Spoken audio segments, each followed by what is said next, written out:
that France is in the same bind. It's very difficult to say which country is better off and which one is the worst off. Germany looks dismal, and so does France, by the way. But the financial markets seem to have singled out Britain as the weakling, because I've been actually predicting this outcome since 2021, since August, when the United States withdrew from Afghanistan, because that's when you started getting these bizarrely hysterical reactions to U.S. withdrawal from Britain, which I thought that was very strange. For a junior partner in these imperial misadventures, they should be relieved that they can now pack up and go home. But the collective British foreign policy leadership and defense establishment were absolutely hysterical. And so I started looking into all this.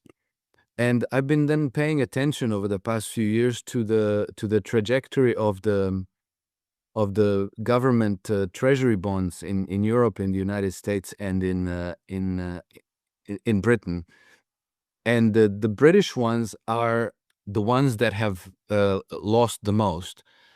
So I think that since 2021, the American treasuries lost about, I think, 10 or 15%, something like that, in a broad brush.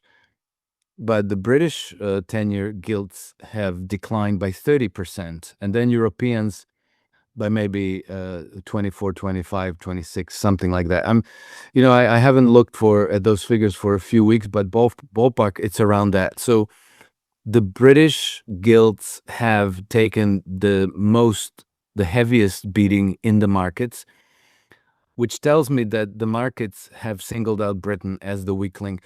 Um, you know, People might say, like, well, the markets. Who is the markets? What is the markets?